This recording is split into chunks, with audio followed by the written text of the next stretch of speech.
살아가는 행복한 교회 성도 여러분, 이 영상을 보시는 하나님 나라의 귀한 자녀 여러분, 오늘은 2022년 5월 24일 화요일입니다. 오늘 본문에서는 사울의 왕권이 온 백성의 지지를 받게 되는 결정적 계기를 설명하고 있습니다. 비록 사울은 미스바에서 왕으로 선출되었으나 반대 세력들이 강성하여 실질적인 왕권을 행사하지 못했습니다. 암몬 왕 나하스가 야베스를 공격하자 사울이 군대를 소집하여 암몬을 무찌르고 대승을 거두었습니다.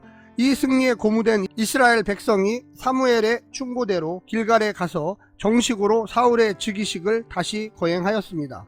오늘 본문을 세 부분으로 나누어 보겠습니다. 11장 1절부터 4절 암몬의 야베스 공격, 5절부터 11절 사울의 승리, 12절부터 15절 길갈의 즉위식. 오늘 본문 사무엘상 11장 1절부터 15절 말씀을 듣고 다시 오겠습니다.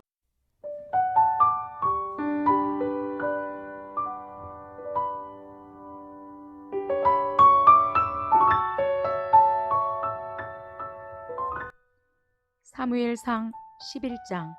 암몬 사람 나하스가 올라와서 길르앗 야베스에 맞서 진침해 야베스 모든 사람들이 나하스에게 이르되 우리와 언약하자. 그리하면 우리가 너를 섬기리라 하니 암몬 사람 나하스가 그들에게 이르되 내가 너희 오른 눈을 다 빼야 너희와 언약하리라. 내가 온 이스라엘을 이같이 모욕하리라. 야베스 장로들이 그에게 이르되 우리에게 이레 동안 말미를 주어 우리가 이스라엘 온 지역에 전령들을 보내게 하라. 만일 우리를 구원할 자가 없으면 내게 나아가리라 하니라.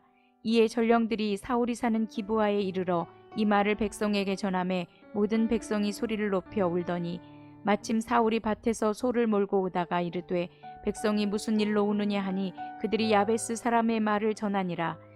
사울이 이 말을 들을 때에 하나님의 영에게 크게 감동되매 그의 노가 크게 일어나 한 겨리의 소를 잡아 각을 뜨고 전령들의 손으로 그것을 이스라엘 모든 지역에 두루 보내어 이르되 누구든지 나와서 사울과 사무엘을 따르지 아니하면 그의 소들도 이와 같이 하리라 하였더니 여호와의 두려움이 백성에게 임하매 그들이 한 사람같이 나온지라.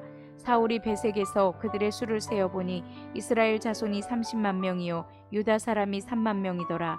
무리가 와 있는 전령들에게 이르되 너희는 길르앗 야베스 사람에게 이같이 이르기를 내일 해가 더울 때에 너희가 구원을 받으리라 하라. 전령들이 돌아가서 야베스 사람들에게 전하매 그들이 기뻐하니라. 야베스 사람들이 이에 이르되 우리가 내일 너희에게 나아가리니 너희 생각에 좋을 대로 우리에게 다 행하라 하니라. 이튿날 사울이 백성을 3대로 나누고 새벽에 적진 한가운데로 들어가서 날이 더울 때까지 암몬 사람들을 치매 남은 자가 다 흩어져서 둘도 함께한 자가 없었더라. 백성이 사무엘에게 이르되 사울이 어찌 우리를 다스리겠느냐 한 자가 누구니이까 그들을 끌어내소서 우리가 죽이겠나이다. 사울이 이르되 이날에는 사람을 죽이지 못하리니 여호와께서 오늘 이스라엘 중에 구원을 베푸셨음이니라. 사무엘이 백성에게 이르되 오라 우리가 길갈로 가서 나라를 새롭게 하자. 모든 백성이 길갈로 가서 거기서 여호와 앞에서 사울을 왕으로 삼고 길갈에서 여호와 앞에 화목제를 드리고 사울과 이스라엘 모든 사람이 거기서 크게 기뻐하니라.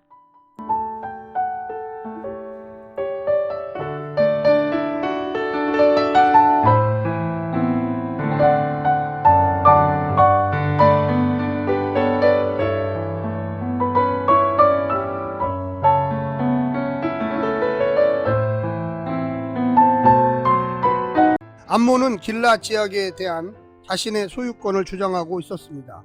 입다 때에도 암몬의 자손이 길르앗 땅을 차지하기 위해 공격했습니다. 암몬은 길르앗이 원래 자기들 땅이었으므로 소유권이 자기들에게 있다고 주장하고 있습니다.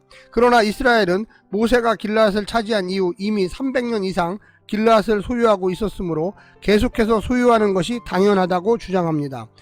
야베스는 므낫세 지파에 속한 길르앗 지역의 중심 도시이며 사사시대 베냐민 지파의 전쟁 이야기에서 등장하는 곳이었습니다.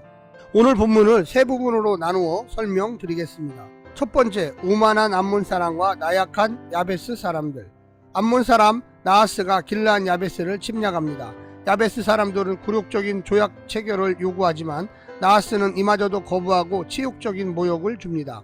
이는 하나님을 왕으로 의지하지 않는 그들의 상태를 반영하며 이스라엘의 요구대로 왕이 필요한 상황을 반영했습니다. 하나님은 이스라엘의 치욕적인 상황을 사울의 왕권을 세워주는 계기로 삼으셨습니다.